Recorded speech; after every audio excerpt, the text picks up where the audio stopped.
Hello everyone welcome back to my channel. तो मो घरे भंगा कप थुआ होता जहाँ हैंडलटा भांगी जाता तो मुझे क्लेर हेल्प रे तो लगे देती बट से किए भी चा पीब पुणी तो धोइले छाड़ीज ना से भाविली कि आधे गोटे डायनासोर कर तो आम डाइनो को तो रेडी हवा को टिके टाइम लगे तो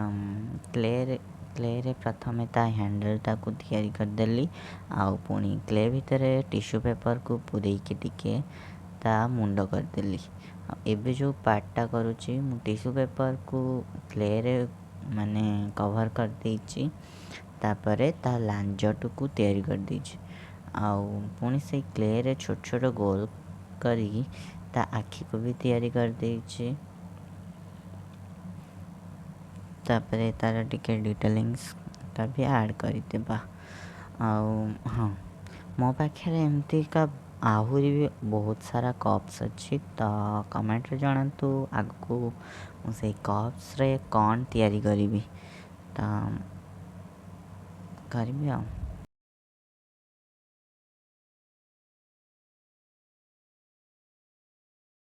मोटा डिटेल्स को तैयारी कर देबी क्ले रे ही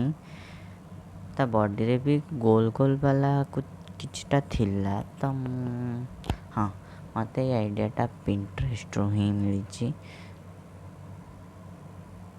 जहाँ कि मु रिक्रिएट करछि कहीं मत यहाँ बहुत पसंद आसला प्रथम रू ही तो डिटेल्स ऐड कर सारा परे मु एथरे व्हाइट एक्रेलिक पेंट को बेस कोट अप्लाई कर दूची आपण मैंने आ जगह जेसो भी अप्लाई करि परिबे दे देखी देली आ एक्रेलिक कलर बोली आउ तापरे मैंने एक्रेलिक कलर को यूज करिकी मु एटा को पेंट करछि तो एथरे मिक्स करछि ब्लू येलो आउ येलो माने ब्लू येलो आउ व्हाइट यूज करी ए कलरटा आनीची आउ ता बॉडी रे आमे देदबा ए कलर माने जो कलरटा हमारा ग्रीन कलर तैयारी हो जाइए सेटा को दबा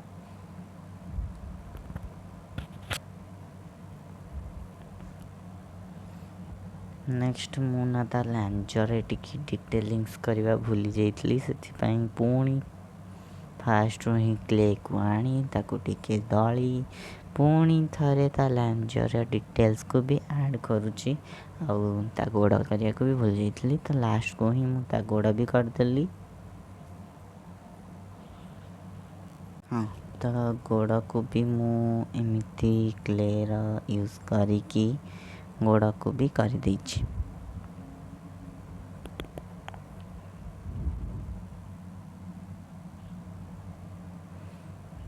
आउ कटर हेल्प रे गोड़र टिके डिटेलिंग्स भी करिछि आपण मानकू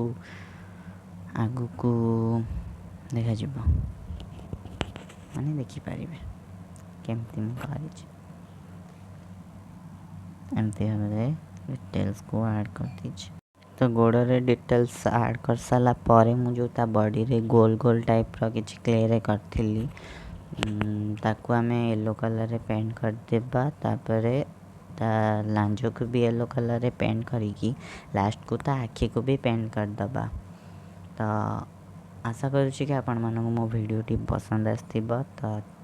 वीडियो को लाइक करी चैनल को सब्सक्राइब करिया को भूलिबेनी आउ पाखर थिबा बेल आइकन को भी हिट कर देबे। आज एतिकी थैंक्स फॉर वाचिंग जय जगन्नाथ।